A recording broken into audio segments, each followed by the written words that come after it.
안녕하십니까. 인사이트 브리핑의 오광일입니다. 오늘은 스갈에서 특강 세 번째 시간입니다. 오늘 저와 함께 공부하실 내용은 스갈에서 14장의 말씀입니다. 스갈에서 14장을 한마디로 말씀드리면 구약이 그린 재림과 천년왕국의 설계다라고 할 수 있습니다. 오늘 강의를 시작하기에 앞서서 먼저 잠깐 공지를 드리겠습니다. 지난 스갈에서 12장의 강의를 통해서 정말 여러분들의 반응이 뜨거웠습니다. 성경을 하나하나 문자 그대로 또 왜곡하지 않고 그 의미를 공부하니 너무나 기쁘고 재미가 있고 하나님의 뜻을 알게 된 것 같아 정말 성경을 보는 눈이 열리고 있다. 그런 감사한 말씀들을 해주셨는데 스갈에서 4장 그리고 12장 그리고 오늘 14장 이 세 개의 강의는 쭉 전체적으로 흐름이 이어져 있습니다.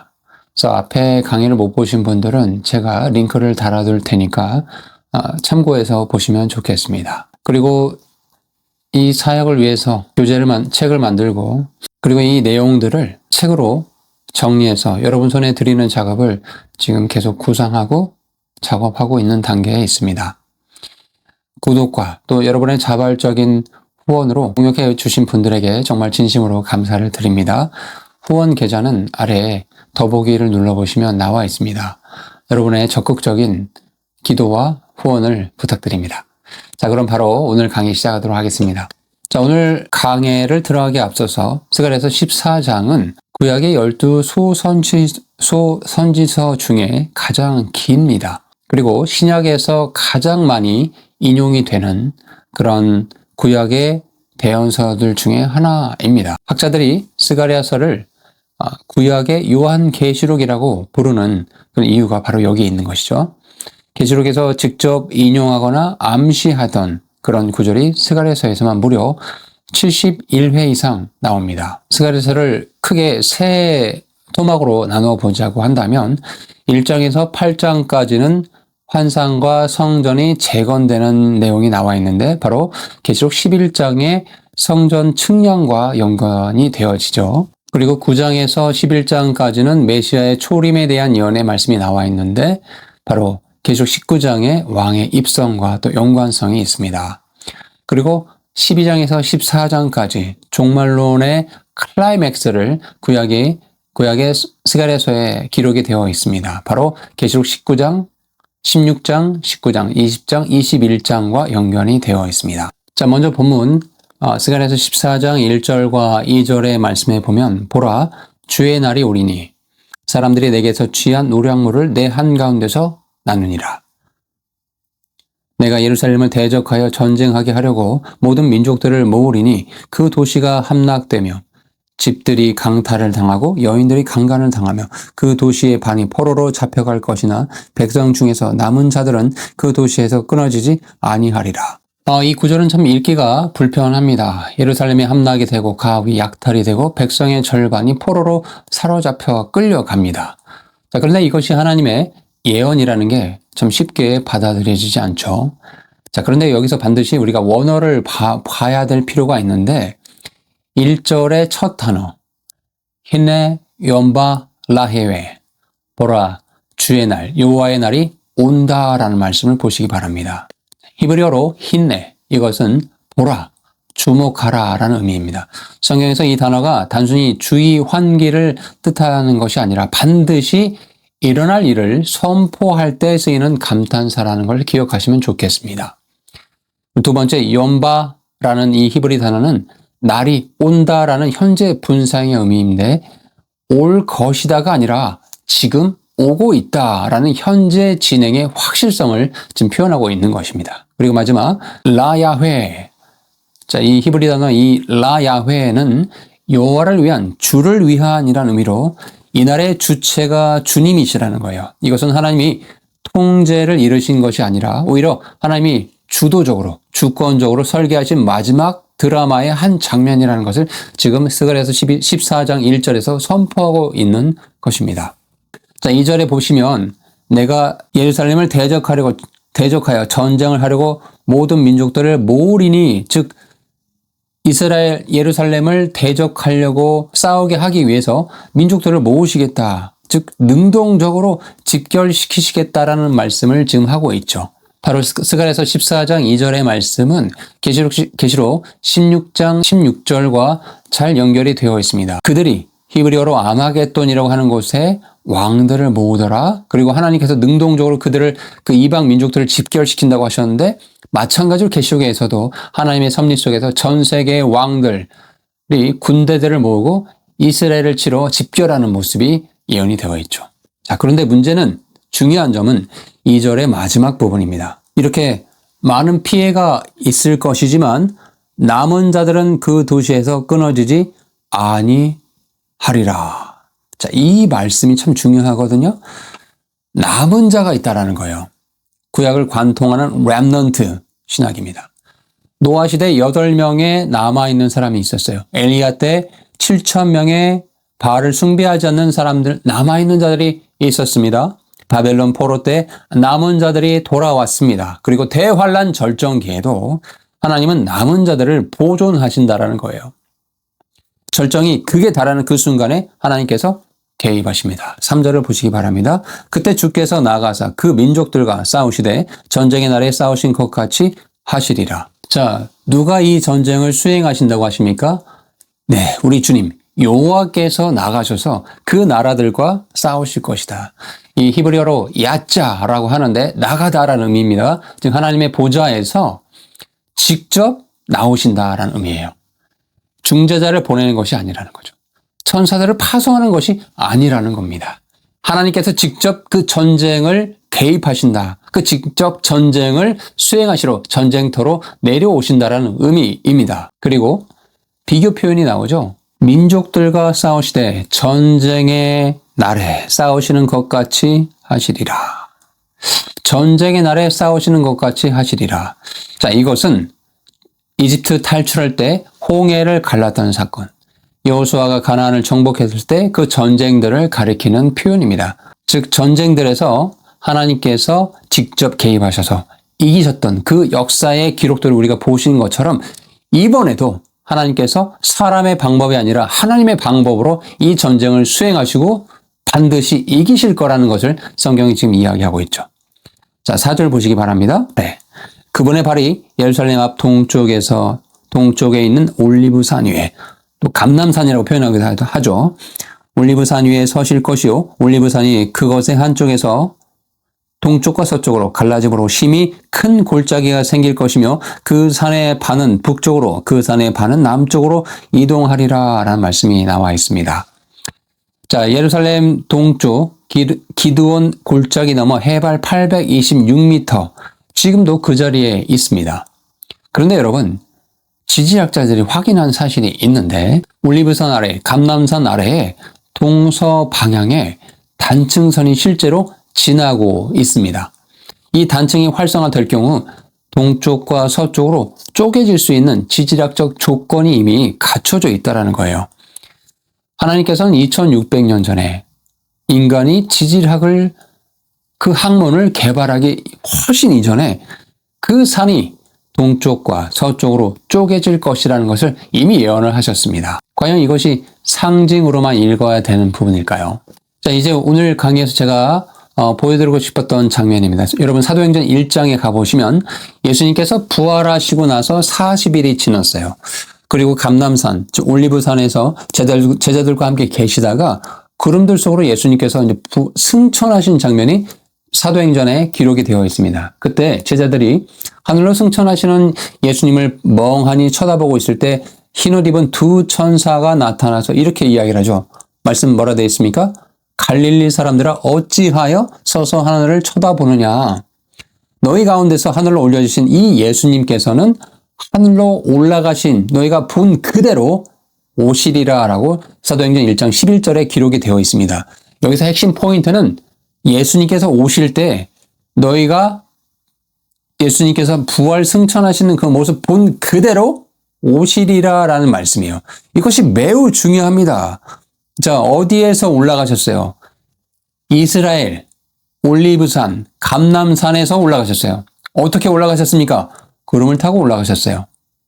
근데 그러면 본 그대로 다시 오신다라는 건 어떻게 오신다는 거예요? 구름을 타고 오시고 어디에 오신다라는 거예요? 이스라엘 저 땅 올리브산에 감난산에 오신다라는 이야기입니다. 스가랴서 14장 4절에서 말씀하고 있죠. 그분의 발이 그날에 올리브산 감난산에 서실 것이다. 여러분 이 말씀만 제대로 우리가 이해를 한다 하더라도 소위 말한 재림 예수들, 수많은 이단 교주들 하나님 앞에 엄히 심판받을 그 악한 자들의 악한 교리들이 얼마나 잘못된 것인지를 분명히 아실 수 있을 겁니다. 여러분 예언의 말씀을 상징으로만 이해하게 됐을 때 재림 예수라고 칭하는 이 악한 자들이 설치고 다니는 것입니다. 상징이 분명히 있어요. 그런데 그것을 어떤 한 인간에게 특별히 자기가 자린 예수다? 한국 사람이요? 정말 웃습니다. 정신 차리시기 바랍니다. 자, 이제 5절로 가보겠습니다. 또 주 내 하나님께서 오실 것이요 모든 성도들이 너와 함께 하리라. 모든 거룩한 자들이 주와 함께 할 것이다. 이들이 누굽니까? 바로 모든 거룩한 자들이 주와 함께 하는데 언제요? 재림 때 성도들과 동행하신다라는 거예요.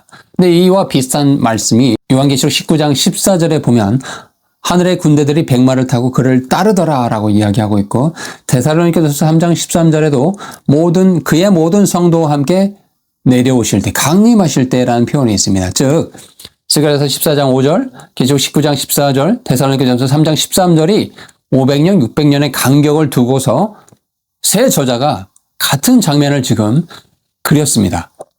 이것이 성경이 살아있다라는 증거 중에 하나인 것이죠. 자, 잠깐 이제 내용을 정리를 해보면 스가랴서 14장 1, 2절에는 하나님께서 열방을 예루살렘으로 집결시킨다고 하셨어요. 바로 계시록 16장 16절에 아마겟돈으로 많은 민족의 왕들이 이스라엘 치러 모인다라는 말씀을 해드렸고 스가랴서 14장 3절에 주님께서 여호와께서 직접 나가서 그 전쟁을 수행하신다고 말씀드렸는데 마찬가지로 계시록 19장 11절에 백마 탄 분께서 그 전쟁을 수행하신다. 그리고 스가랴서 14장 4절에 그 주님께서 감난산에 서실 거고 그 산이 쪼개질 거다. 비슷한 말씀이 사도행전 1장 11절에 너희들이 본 그대로 예수님께서 다시 오실 것이다 라고 기록하고 있죠. 어떻게?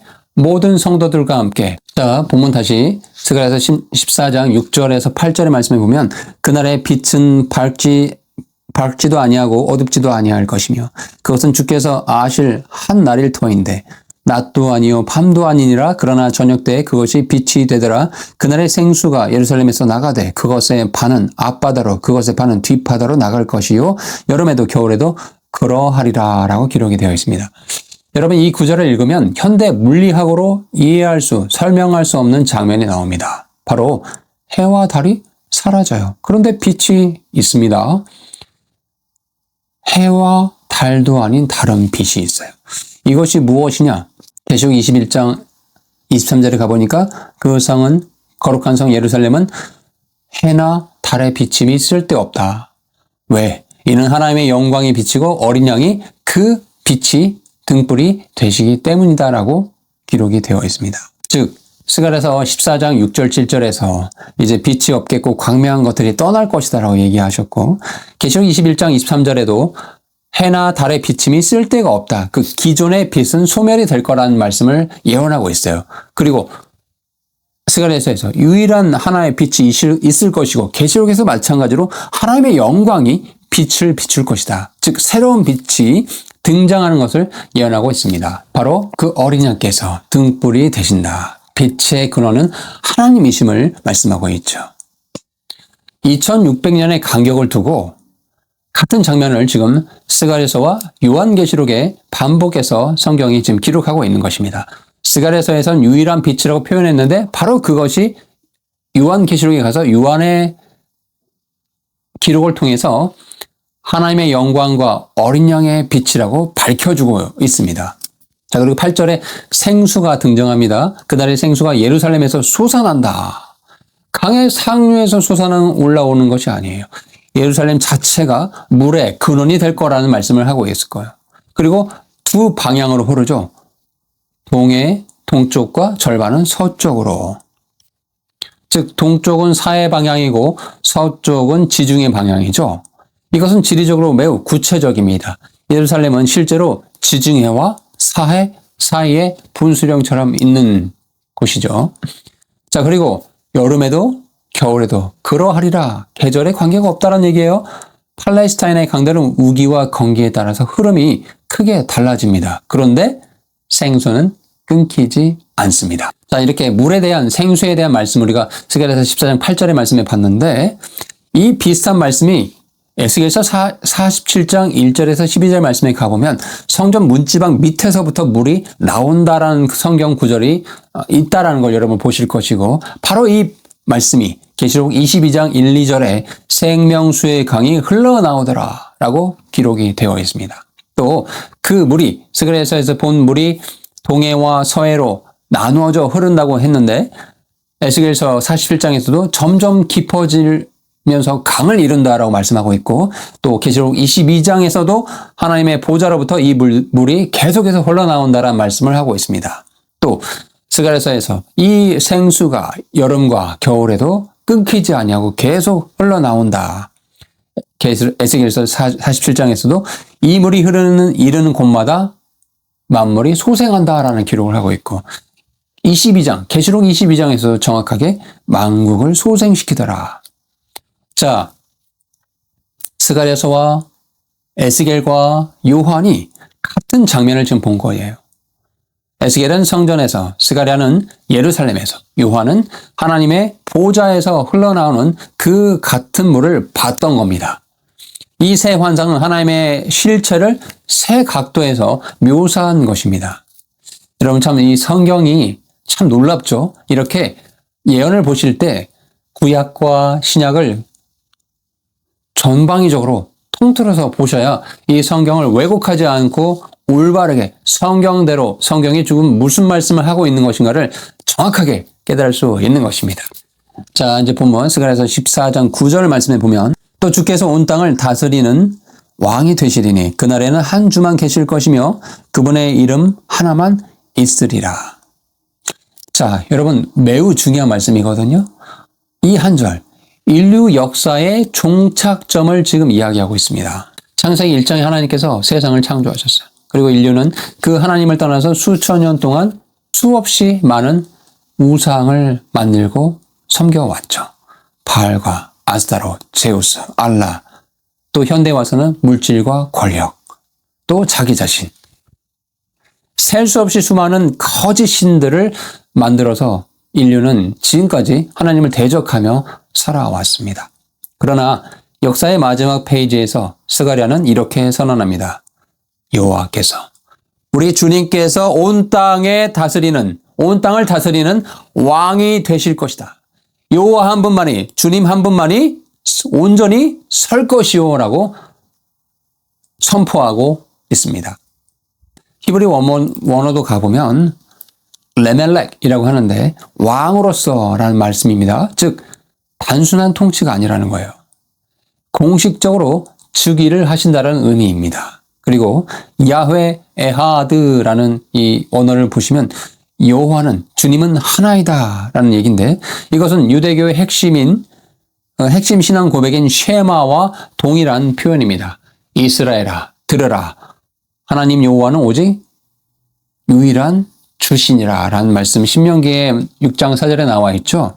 그 쉐마의 선언으로 고백하는 것을 스가랴서 14장 9절에서도 역사적 사실로 완성시키고 있는 것입니다. 스가랴서 14장과 이것을 계시록과 연관시켜보면 여호와께서 온 땅의 왕이 되실 것이다. 세상 나라가 우리 주와 그의 그리스도의 나라가 되어라고 표현하고 있습니다. 또 스가랴서 14장에 여호와께서 주께서 홀로 한 분이실 것이요. 계시록 19장 16절에서 만왕의 왕이요 만주의 주라는 표현으로 대꾸를 이루고 있습니다. 그리고 스가랴서에서 그의 이름이 홀로 하나이실 것이라. 계시록 22장 3, 4절에도 그의 종들이 그를 섬기며 그의 얼굴을 볼 것이요라고 말하고 있습니다. 여러분 이것이 천년왕국의 본질입니다. 천년왕국은 단순히 평화롭고 좋은 세상이 아니에요. 그것은 창세기에서 시작된 하나님의 왕권 회복 프로젝트가 완성이 되는 기간입니다. 아담의 범죄 이후 이 땅은 사탄의 통치 영역이 되어버렸어요. 그러나 예수님께서 재림하실 때 그 통치가 완전히 끊어지고 여호와께서 주님께서 온 땅의 왕으로 즉위하십니다. 자, 이제 본문을 넘어가서 스가랴서 14장 16절 17절을 보시기 바랍니다. 예루살렘을 대적하여 왔던 모든 민족들 중에 남아있는 모든 자가 참으로 해마다 올라와 그 왕 곧 군대들의 주께 경배하며 장막절을 지키리니, 즉 초막절을 지킨다라는 말씀이 나와 있고, 17절에 땅의 모든 가족들 중에서 누구든지 그 왕 곧 군대들의 주께 경배하러 예루살렘에 올라오려 하지 아니하면 바로 그들에게 그분께서 비를 내리지 아니하시리니라고 성경이 말씀하고 있죠. 여러분, 여기서 왜 장막절, 초막절을 말씀하고 있을까요? 6월절도 아니고 오순절도 아니고 다른 절기들도 있는데도 말이죠. 그런데 하나님께서는 천년왕국에서 모든 민족이 지켜야 될 절기가 바로 장막절, 초막절이라고 명시하셨습니다. 이제 왜 그러냐? 6월절은 그리스도께서 십자가에서 피 흘리심으로 이미 성취가 되었죠. 오순절은 성령께서 강림하심으로 인해서 사도행전 2장에 나오죠. 이미 성취가 되었습니다. 그러나 초막절, 장막절은 언제 성취가 될 것이냐? 바로 천년왕국 때에 성취가 될 것이라는 겁니다. 장막절의 본질이 무엇입니까? 바로 이스라엘의 광야에서 하나님과 함께 장막에 살던 그 동거의 기억, 하나님의 백성과 함께 하셨다는 그 기억. 그것이 초막절이 천년왕국에서 이스라엘뿐 아니라 전 세계 열방이 함께 지키는 절기로 완성이 됩니다. 계시록 21장 3절에서도 보라 하나님의 장막이 사람들과 함께 있음에 하나님이 그들과 함께 계시리니라고 선포하고 있죠. 자, 그리고 그 초막절을, 장막절을 지키러 오지 않는 나라에 대한 제재도 나옵니다. 어떻게? 비를 내리지 않게 하실 거란 말씀이 있어요. 여러분, 여기서 참 성경에 재미있는 포인트가 있는데, 이 천년왕국 시대에는 사람들이 무슨 자동으로 로봇처럼 지내는 그런 세상이 아닙니다. 그리스도께서 철장으로 다스리는 세계임에도 불구하고 순종하는 자에게는 복이 주어지고 불순종한 자에게는 제재가 따릅니다. 즉 자유의지가 있고 선택이 있고 책임이 있는 세상이라는 거죠. 그래서 이것이 왜 천년왕국 끝부분에 사탄이 잠시 무적행에서 바닥 없는 구덩이에서 풀려날 때 왜 수많은 사람들이 반란을 일으킨지에 대한 설명이 가능한 것이에요. 외적 통치에도 불구하고 내면의 반역이 여전히 남아있는 인간의 본성을 지금 우리가 볼 수 있는 것입니다. 자, 보면 20절, 21절 보시기 바랍니다. 그날에는 말방울들에 주께 거룩한 것이라 새겨질 것이요 주의 집에 있는 솥들은 제단 앞에 대접들과 같을 것이며 참으로 예루살렘과 유다의 모든 솥이 군대들의 주께 거룩한 것이 되리니 희생물들을 드리는 모든 자들이 와서 그 솥들 중에 취해 그 안에서 고개를 삶으리라. 그날에는 군대들의 주의 집에 더 이상 가난한 사람이 있지 아니하리라. 말방울까지 여호와 앞에 성결이라, 거룩이다, 주께 거룩한 것이다 라고 표현할 것이다 라고 기록이 되어 있습니다. 즉 천년왕국 때에는 교회 안에서만 하나님을 예배하는 것이 아니라 삶의 모든 영역이 거룩해집니다. 일상이 예배가 되고 모든 것이 하나님께 드려집니다. 자, 오늘 강의를 마무리 짓도록 하겠습니다. 처음에 우리가 오늘 강의를 시작하면서 기억할 산이 뭐라고 했냐면 감람산, 올리브산이라고 말씀드렸어요. 지금도 예루살렘 동쪽에 이 산이 서 있습니다. 예수님이 올리브 기름으로 짜던 겟세마네 동산이 그 기슭에 있습니다. 예수님께서 기도하시던 그 산, 제자들과 대화를 나누시던 그 산, 그리고 올라가신 부활 승천하신 바로 그 산. 2600년 전에 스가랴는 이 산을 가리켰습니다. 그리고 그날에 그분의 발이 감람산, 올리브산 위에 서실 것이요. 그리고 천사가 사도행전 1장에서도 약속했습니다. 너희들이 본 그대로 주님께서 다시 오실 것이다. 그리고 오늘 우리가 스가랴서 14장을 통해서 이 약속한 것들을 총정리했습니다. 저와 함께 나눈 메시지를 세 가지로 정리해보면 첫 번째, 예수님은 반드시 다시 돌아오신다라는 사실을 기억하시면 좋겠습니다. 2600년 전 스가랴를 통해서 말씀하신 그 장소, 사도행전 1장에서 천사를 통해서 확증하시고 계시록 19장에서 이미 선언을 하셨죠. 이 약속 반드시 성취됩니다. 우리 예수님께서는 반드시 이 땅에 부활한 몸을 입고 이 땅에 반드시 재림하십니다. 두 번째, 역사는 끝이 있고 목적이 있다는 사실을 기억하면 좋겠습니다. 스가랴서 14장 9절에서 주님께서 온 땅의 왕이 되시리니. 여러분, 이 말씀이 참 우리에게 소망입니다. 지금 우리가 살고 있는 이 혼란스러운 세계 역사가 이 한 문장을 향해서 수렴해 가고 있다는 사실을 기억하시면 좋겠습니다. 마지막, 장막절을 사모하십시오. 천년왕국에서 전 세계가 함께 지킬 그 장막절, 하나님이 백성과 함께 거하시는 그날, 지금 우리의 예배는 그날의 예행 연습일지도 모릅니다. 자, 스가랴서 특강 세 번째 강의를 이렇게 마칩니다. 이것으로 스가랴서 4장, 12장, 14장 이 세 강의 하나의 완성된 그림이 완성되었습니다. 여러분, 스가랴서는 주전 520년에 기록이 되었습니다. 그리고 2600년이 흘렀어요. 여러분, 2600년 동안 바벨론도 망했고 페르시아도 망했고 로마도 망했고 대영 제국도 망했습니다. 그런데 스가랴가 기록한 말씀 단 한 글자도 바뀌지 않았습니다. 지금 이 순간 올리브산, 감람산은 예루살렘 동쪽에 그대로 있습니다. 그리고 이스라엘은 1948년에 돌아왔어요. 예루살렘은 1967년에 수복이 되었습니다.